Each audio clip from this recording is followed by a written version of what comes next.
ಇನ್ನು ಸಿನಿಮಾವನ್ನು ಮೀರಿಸುತ್ತೆ ಈ ಲವ್ ಮತ್ತು ಕಿಡ್ನಾಪ್ ಸ್ಟೋರಿ.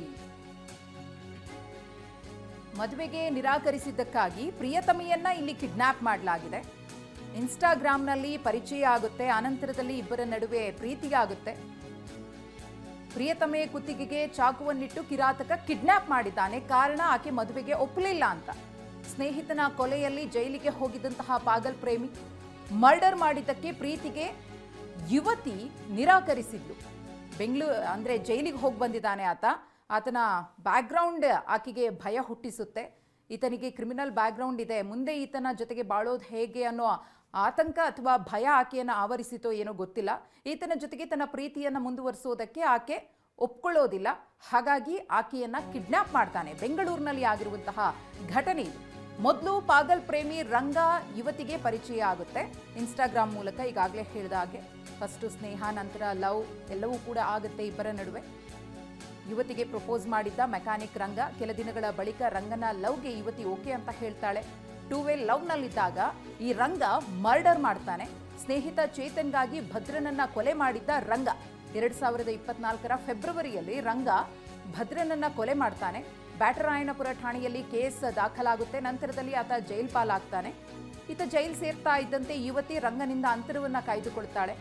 ಕೊನೆಗೆ ಆಕೆ ಡಿಸೈಡ್ ಮಾಡ್ತಾಳೆ ಈತನ ಸಹವಾಸವೇ ಬೇಡ, ಕಂಪ್ಲೀಟ್ ಆಗಿ ಈತನಿಂದ ದೂರ ಆಗ್ಬಿಡೋಣ ಅಂತ ಹೇಳಿ. ಅಂತೆಯೇ ಆತನ ನಂಬರ್ ಇರಬಹುದು, ಆತನ ಬೇರೆ ಬೇರೆ ಪ್ರೊಫೈಲ್ಗಳಿರಬಹುದು, ಎಲ್ಲವನ್ನ ಕೂಡ ಬ್ಲಾಕ್ ಮಾಡ್ತಾಳೆ. ಇನ್ಸ್ಟಾಗ್ರಾಮ್ ಅಕೌಂಟನ್ನು ಡಿಲೀಟ್ ಮಾಡಿದ್ಲು ಯುವತಿ. ಈತನಿಗೂ ಕೂಡ ಗೊತ್ತಾಗುತ್ತೆ ಈಕೆ ನನ್ನನ್ನು ದೂರ ಮಾಡ್ತಿದ್ದಾಳೆ ಅಂತ ಹೇಳಿ. ನೇರವಾಗಿ ಆತನಿಗೆ ಹೇಳಿದ್ಲು ಕೂಡ ರಿಲೇಶನ್ಶಿಪ್ ಮುಂದುವರಿಯೋದು ಬೇಡ, ಮದುವೆನೂ ಕೂಡ ಆಗೋದಿಲ್ಲ ಅಂತ ಹೇಳಿ. ಇದರಿಂದ ಕೆರಳಿದಂತಹ ಈತ ಆಕೆಯನ್ನ ಕಿಡ್ನಾಪ್ ಮಾಡ್ತಾನೆ. ಜೈಲಿನಿಂದ ಬೇಲ್ ಮೇಲೆ ಹೊರಗೆ ಬಂದಂತಹ ರಂಗನಿಂದ ನಿರಂತರವಾಗಿ ಆಕೆಗೆ ಟಾರ್ಚರ್, ಲವ್ ಮಾಡು ಅಂತ ಹೇಳಿ ಟಾರ್ಚರ್ ಅನ್ನ ಕೊಟ್ಟಿದ್ದ. ಯುವತಿ ಕುಟುಂಬಕ್ಕೆ ಮೆಕ್ಯಾನಿಕ್ ರಂಗ ಟಾರ್ಚರ್ ಅನ್ನ ಕೊಟ್ಟಿದ್ದ. ಯುವತಿ ಕಾಲೇಜ್ ಬಳಿ ಹೋಗಿ ಆಕೆಯನ್ನ ಫಾಲೋ ಮಾಡಿ ಆಕೆಗೆ ಪೀಡಿಸ್ತಾ ಇದ್ದ. ನೀನಂದ್ರೆ ನನ್ಗಿಷ್ಟ ಇಲ್ಲ ಅಂತ ಯುವತಿ ನಿರಾಕರಿಸಿದ್ರು ಕೂಡ ಆಕೆಯ ಬೆನ್ನು ಬಿಟ್ಟಿರಲಿಲ್ಲ ಈತ.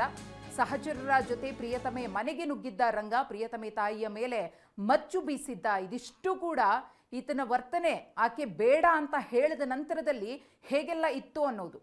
ಮೊದಲಿಗೆ ಇಬ್ರು ಕೂಡ ಪರಸ್ಪರ ಒಪ್ಪಿನೇ ಪ್ರೀತಿ ಮಾಡಿದ್ರು. ಮದುವೆ ಹಂತದವರೆಗೂ ಕೂಡ ಬಂದಿತ್ತು. ಆದ್ರೆ ಯಾವಾಗ ಈತ ಮರ್ಡರ್ ಕೇಸ್ನಲ್ಲಿ ಜೈಲು ಹೋದ್ನೋ ಅದಾದ್ಮೇಲೆ ಆಕೆ ಈತನಿಂದ ಅಂತರವನ್ನ ಕಾಯ್ದುಕೊಳ್ತಾಳೆ. ನಂತರ ಆದದ್ದು ಕಿಡ್ನಾಪ್. ಸಿನಿಮಾ ಸ್ಟೈಲ್ನಲ್ಲಿ ಕಿಡ್ನಾಪ್ ಮಾಡ್ತಾನೆ ರಂಗ. ಪ್ರಿಯತಮಿಯ ಕುತ್ತಿಗೆಗೆ ಚಾಕು ಇಟ್ಟು ಕಿಡ್ನಾಪ್ ಮಾಡ್ತಾನೆ. ಅದು ನಡು ರಸ್ತೆಯಲ್ಲೇ ಲಾಂಗ್ ತೋರಿಸಿ ಎಸ್ಕೇಪ್ ಆಗ್ತಾನೆ. ಕಿಡ್ನಾಪ್ ಮಾಡಿ ಕೇವಲ 12 ಗಂಟೆಯಲ್ಲೇ ಲಾಕ್ ಆಗೋದು. ಈ ಬಗ್ಗೆ ಇನ್ನಷ್ಟು ಡೀಟೇಲ್ಸ್ ಕೊಡ್ತಾರೆ ನಮ್ಮ ಪ್ರತಿನಿಧಿ ಶಿವಪ್ರಸಾದ್ ಈಗ ಸಂಪರ್ಕದಲ್ಲಿದ್ದಾರೆ. ಶಿವಪ್ರಸಾದ್, ಲವ್ ಸ್ಟೋರಿ ನಂತರ ಕಿಡ್ನಾಪ್ ಸ್ಟೋರಿ ಆಗೋಯ್ತು. ಏನೇನ್ ನಡೆದಿದೆ, ಸದ್ಯಕ್ಕಾಗಿರುವಂತಹ ಬೆಳವಣಿಗೆ ಏನು ಅಂತ? 2024ರಲ್ಲಿ ಈತ ಅಪರಾಧ ಪ್ರಕರಣದಲ್ಲಿ ಭಾಗಿಯಾಗಿರ್ತಾನೆ. ಕೊಲೆ ಪ್ರಕರಣದಲ್ಲಿ ಭಾಗಿಯಾಗಿದ್ದಂತ ಈತನನ್ನ ಆಕೆ ಅವಾಯ್ಡ್ ಮಾಡೋದಕ್ಕೆ ಶುರು ಮಾಡ್ತಾಳೆ. ಈ ಹಿನ್ನೆಲೆಯಲ್ಲಿ ಆಕೆಗೆ ಈತ ಹಿಂಸೆಯನ್ನು ಕೊಟ್ಟಿರ್ತಕ್ಕಂಥದ್ದು. ಅಷ್ಟಲ್ಲದೆ ಆಕೆಯ ಪೋಷಕರ ಮೇಲೂ ಕೂಡ ಈತ ಅಟ್ಯಾಕ್ ಅನ್ನ ಮಾಡಿದ್ದಾರೆ ಅಂತ ಹೇಳಿ ಮಾಹಿತಿ ಲಭ್ಯ ಆಗಿರ್ತಕ್ಕಂಥದ್ದು. ಈಗಾಗಲೇ ಸುಬ್ರಹ್ಮಣ್ಯಪುರ ಪೊಲೀಸರು ಆದ್ರೆ ಘಟನೆ ನಡೆದಂತ ಕೃತ್ಯದ ಬಳಿಕ ಕೇವಲ 12 ಗಂಟೆಗಳಲ್ಲಿ ಆರೋಪಿ ಮತ್ತು ಆತನ ಸಹಚರರನ್ನು ಕೂಡ ಈಗಾಗಲೇ ಅರೆಸ್ಟ್ ಮಾಡಿರ್ತಕ್ಕಂಥದ್ದು. ಪ್ರಕರಣದ ಹಿನ್ನೆಲೆಯನ್ನ ನೋಡ್ತಾ ಹೋದಂತ ಸಂದರ್ಭದಲ್ಲಿ ಕಳೆದ 1.5 ರಿಂದ 2 ವರ್ಷಗಳ ಹಿಂದೆ ಇನ್ಸ್ಟಾಗ್ರಾಮ್ ನಲ್ಲಿ ಈತ ವೀಲಿಂಗ್ ಅನ್ನ ಏನ್ ಮಾಡಿರ್ತಾನೆ, ಆ ವಿಡಿಯೋಗಳನ್ನ ಅಪ್ಲೋಡ್ ಮಾಡಿರ್ತಾರೆ. ಈ ಮೂಲಕ ಆಕೆ ಈತನಿಗೆ ಪರಿಚಯ ಆಗಿರ್ತಾರೆ. ತದನಂತರದಲ್ಲಿ ಅವರಿಬ್ಬರ ನಡುವೆ ಸ್ನೇಹ ಬೆಳೆದು ಅದು ಪ್ರೀತಿಯಾಗಿರುತ್ತೆ.